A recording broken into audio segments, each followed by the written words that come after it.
not gonna have a good intro or anything like that. This is really just me documenting this whole weight loss journey without tracking calories, without being super strict with my routines, like doing very little to nothing some days, and just seeing where the consistency goes if I'm a little bit more conscious of things. So from when I started, I am down about 4 to 5 pounds. So trajectory wise, we are doing well, but like month to month, it's kind of just been all over the place. And that's the hard part. But what I have noticed as a trend with doing all of this is the week of my period, it shoots back up for weight.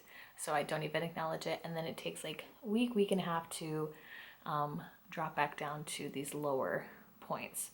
So whenever it's jumping up high, it's usually like when my period's about to start or for no reason at all.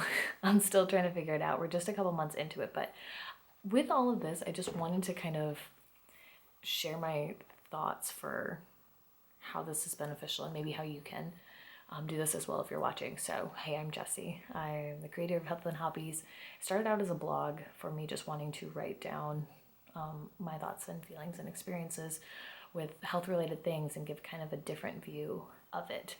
And with workouts too, like I had done personal training and group fitness classes for over 8-9 years, and in varying ways, from workouts in the gym to group fitness in aerobic studios to entire like boutique style gyms, ranging from bodybuilder style to HIIT, Tabata, have done CrossFit, taught kickboxing, boxing, in the more like aerobics, group fitness kind of style. But I guess all in all, it's been fun and interesting to kind of combine all of those into something different now. So going from being super strict, needing at least 2 hours of gym intensity every day on top of my 30 to 45 minutes of fasted cardio, and working like 12 to 18-hour days sometimes trying to create something. I just kind of lost myself and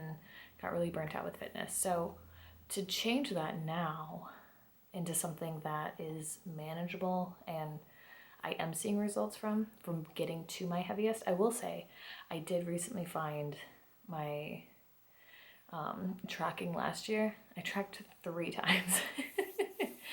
3 times in the span of like 2 to 3 weeks, so like once a week.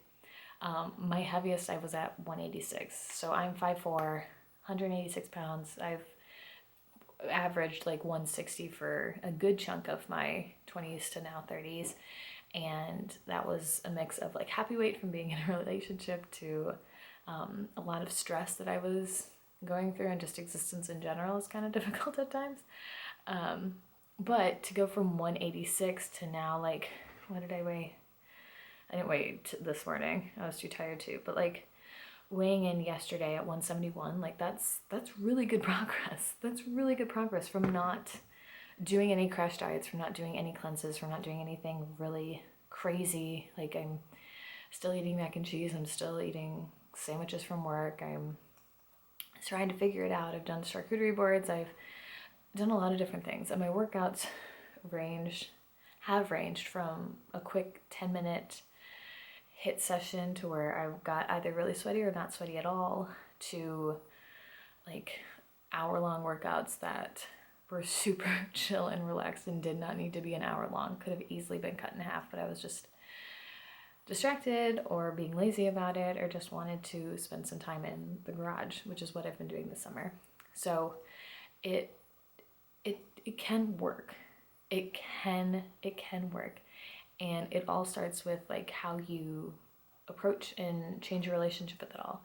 And that is something that like in the future I do want to create a space for, where I like walk you guys through what it's taken for me to learn over the last 5-6 years, 10 years overall in like health and fitness. So I do want to do that, but for now I just want to kind of document what this process has been like for me. So moving forward, I'm planning on switching up my workouts a little bit. Still kind of deciding. I got a new jump rope, which I'm excited about, trying to add that in. My running is going pretty consistently inconsistent, but a lot more consistent than it has been in the past.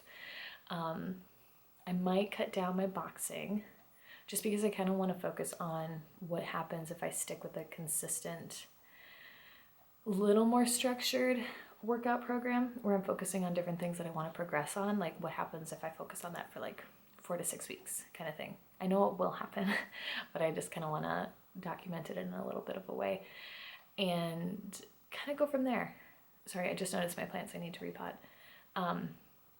But yeah, so that's what I'm doing now. And just with the diet too, I'm thinking, because if you watched my last, let me see, I think it's my last one. I'm trying to think which side I need to point at. I think it's this, no, it's this side. No, I don't remember. It's gonna be on one of these. Oh my gosh, I even forgot what I was trying to say. Holy buckets. Oh no. And I don't do any edits on this either, so this is very, very unfortunate for both of us. If I remember what I was gonna put, I'm gonna put it up there. Oh, I don't know how that was related. I'll figure it out. In my last, whatever, my schedule, I need more coffee. My schedule, I get up really early. I have a part-time job as a baker, so my shift starts at 3, and I used to eat breakfast in the morning, and that was like 1, 2 o'clock in the morning that I'm eating breakfast, and then I'm not eating again until like 10 or 11 in the afternoon. That does not work. So I'm gonna try some protein coffee where I drink my cup or 2 in the morning, have some water to start most of the day, and then around like 8 or 9, kind of when we're starting to finish up with the bread and bakery stuff, I'll have like a protein coffee. So I'll have like, I think we got one that's like 30 grams of protein. Mix that so it's just like a really creamy coffee, and I'm gonna see how that works in one, getting more protein in, and then just with like getting enough food throughout the day where it's not, because right now I've just got a small window of time to eat and get everything in, but still get my workout and stuff in. But yeah, so that's what I am doing. I do apologize. This is not going to be anything very exciting or monumental or anything like that in any kind of helpfulness, but I just still want to document this, and I've been putting it off for too long. So moving forward, I'm going to try for twice a month, doing breakdowns of kind of updates with where I'm at on things, and then ideally move forward from there. But if you're in a spot where, I will say, you're wanting to kind of get into a better relationship and view of food, and this is in a sense of like, you've done all the diets, you've done all the workout routines, you understand what your calories and macros are and things like that, like you don't need any of that. You're kind of the intermediate to maybe even expert level, but you just have such a bad relationship with it that you want to change it.